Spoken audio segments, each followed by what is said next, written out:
நண்பர்களே அனைவருக்கும் வணக்கம்.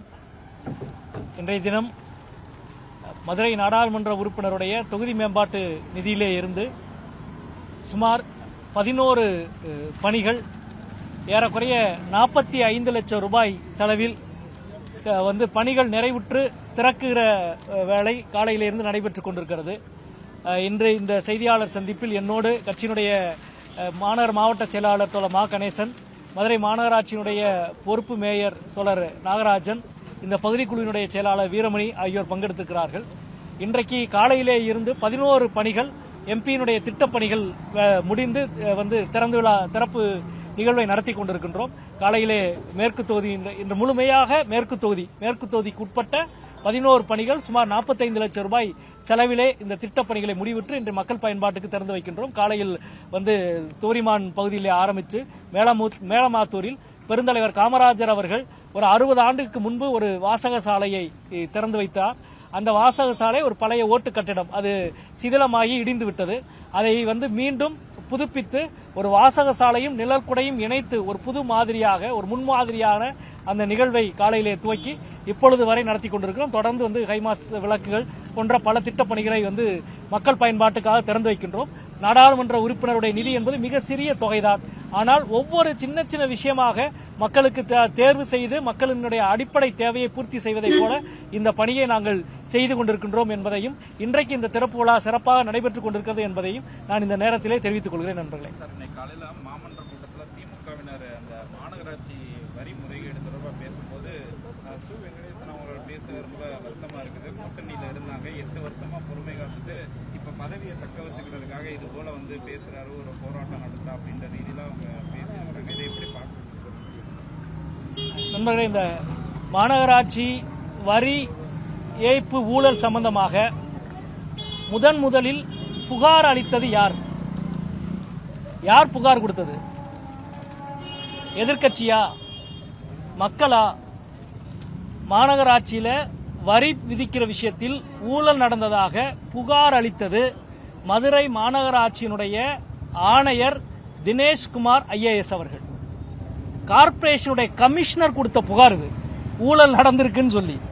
சரி, அதற்கு பிறகு உயர்நீதிமன்றம் தலையிட்டு இந்த ஊழல் குறித்து சிறப்பு விசாரணை குழு அமைக்க வேண்டும் என்று சொல்லியிருப்பது உயர்நீதிமன்றத்தினுடைய மதுரை கிளை. மூன்றாவது, அதாவது புகார் அளித்தது corporation commissioner, SIT special investigation team அமைச்சது ஹைகோர்ட். இதை தொடர்ந்து மாநகராட்சியினுடைய மேயர் மற்றும் மண்டல தலைவர்களை ராஜினாமா செய்ய சொல்லி அல்லது ராஜினாமா செய்தது அன்றைய ஆளுங்கட்சி, குறிப்பாக அன்றைய முன்னாள் முதல்வர் மாண்புமிகு அண்ணன் மு க ஸ்டாலின் அவர்கள். இது எல்லாரும் செய்த ஒரு விஷயம். அடிப்படையில் இது தவறு நடந்திருக்கிறது, ஊழல் நடந்திருக்கிறது. ஏன்னா கார்ப்பரேஷன் கமிஷனர் போய் புகார் அளிக்கிறார்னா அரசு நிர்வாகம் புகார் அளிக்குதுன்னு அர்த்தம். தவறு நடந்திருக்குன்னு நிர்வாகம் ஒத்துக்கிட்டு புகார் அளிக்கிற அர்த்தம். எனவே 2 ஆண்டுகளாக நாங்கள் இந்த பிரச்சனையை கிளப்பிக் கொண்டிருக்கின்றோம். இதே தொடர் மாவட்ட செயலாளர் கணேசன், பொறுப்பு மேயர் நாகராஜன், நாங்கள் 2 ஆண்டுக்கு முன்பே கட்சியினுடைய மாநகர் மாவட்ட அலுவலகத்தில் உட்கார்ந்து செய்தியாளர் சந்திப்பை நடத்தியிருக்கிறோம். இந்த ஊழல் ஒரு நவீன ஊழல், இதுவரை சந்தித்திராத ஒரு ஊழல். பாஸ்வேர்டை திருடி கமிஷனருடைய பாஸ்வேர்டை உபயோகித்து இந்த ஊழல் நடந்திருக்கு. அதுல 2 பிரச்சனை இருக்கு. ஒன்னு, இந்த திருட்டு என்பது மதுரை மாநகராட்சியோடு மட்டும் சம்பந்தப்பட்டதல்ல. ஏன்னா இந்த டாக்ஸ் வரி விதிப்பை சென்ட்ரல் மத்தியத்துவப்படுத்தியது இதுல முதல் குற்றம். மதுரை கார்ப்பரேஷன் கமிஷனருடைய பாஸ்வேர்டை திருட முடிஞ்சிச்சுன்னா ஏன் கோயம்புத்தூர் கமிஷனருடைய பாஸ்வேர்டையோ அல்லது சென்னை கமிஷனருடைய பாஸ்வேர்டையோ இதே மாதிரி உபயோகித்திருக்க முடியாது? முடிந்திருக்கும்.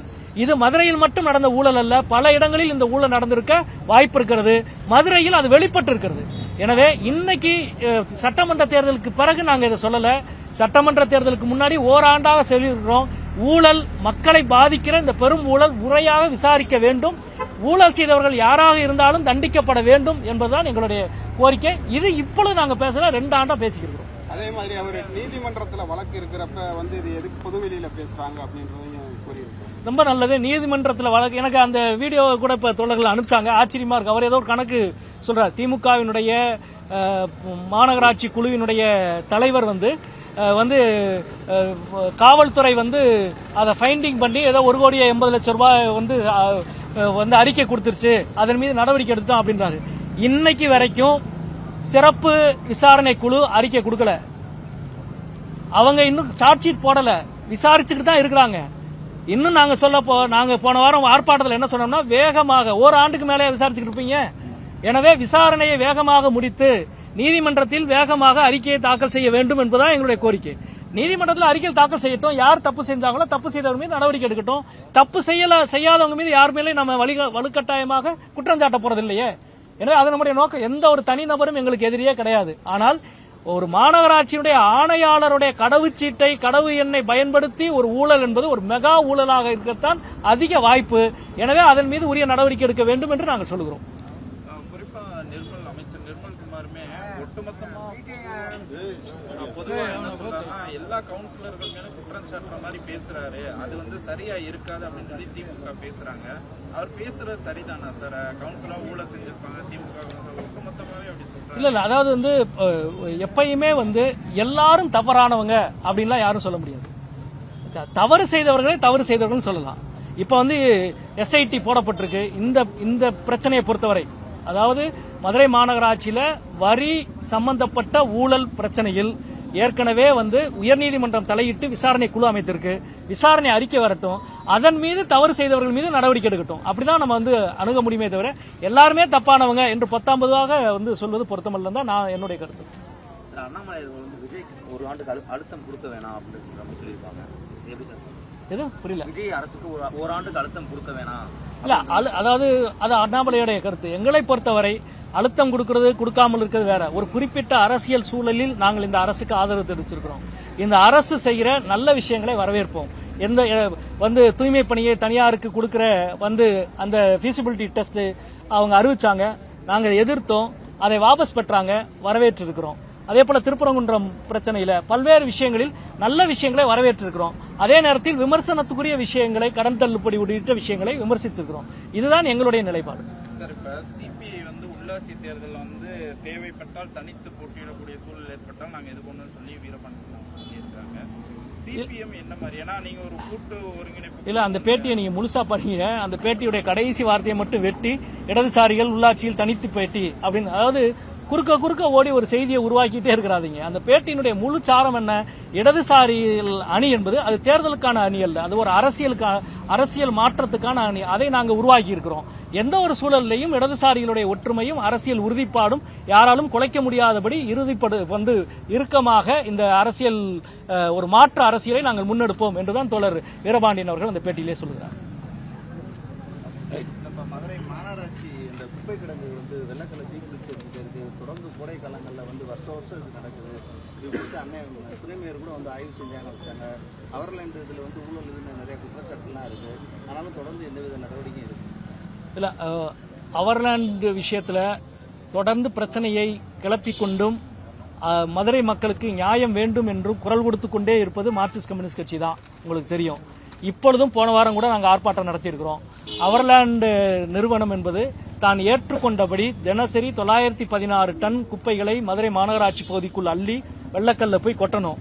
அதற்கு பதிலாக 100-200 டன் மண் அள்ளி போய் தினசரி கொட்டுறாங்க அப்படின்ற குற்றச்சாட்டை நாங்கள் சொல்லிட்டு வந்தோம். அந்த குற்றச்சாட்டு உண்மைன்னு மதுரை மாநகராட்சி ஆணையரே புகார் அளித்திருக்கிறாரு.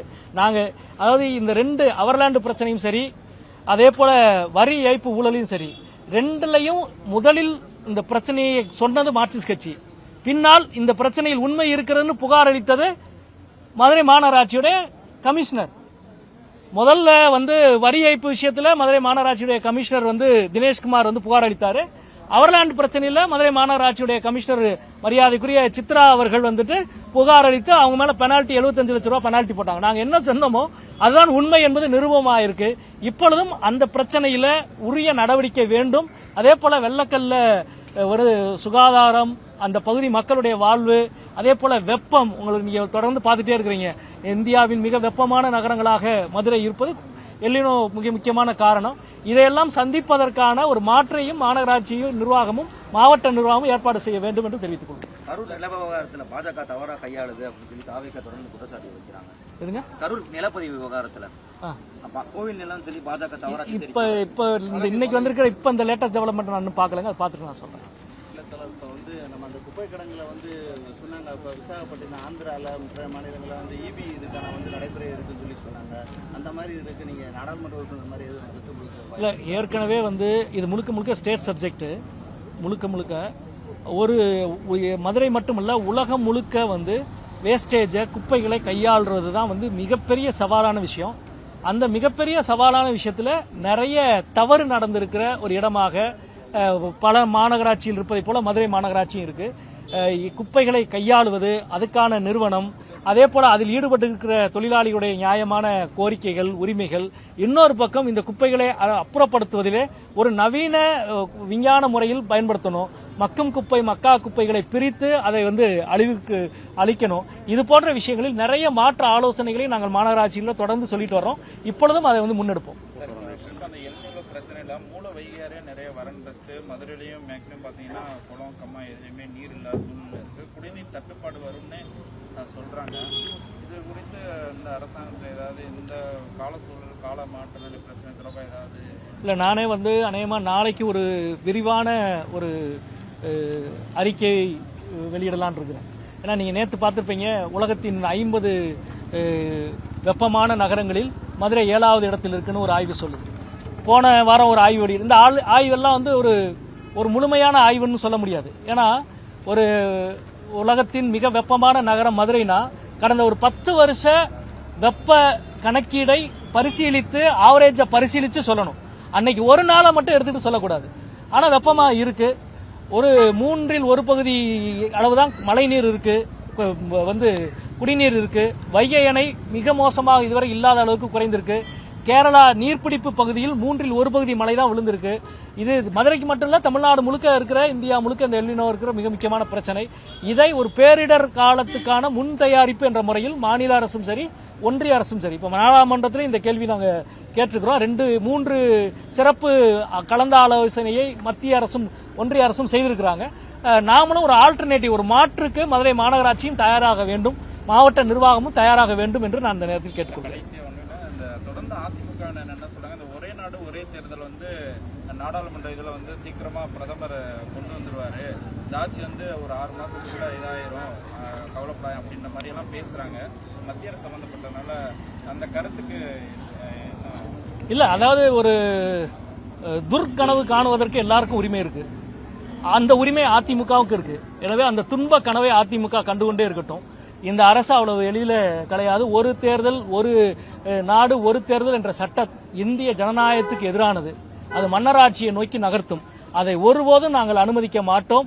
நாடாளுமன்றத்தில் ஜனநாயக சக்திகள் பாஜகவின் இந்த சதித்திட்டத்துக்கு எதிராக அனைத்து ஜனநாயக சக்தியும் இணைந்து போராடும் என்றுதான் என்னுடைய கருத்து. நன்றி, வணக்கம். நன்றி எல்லாரும்.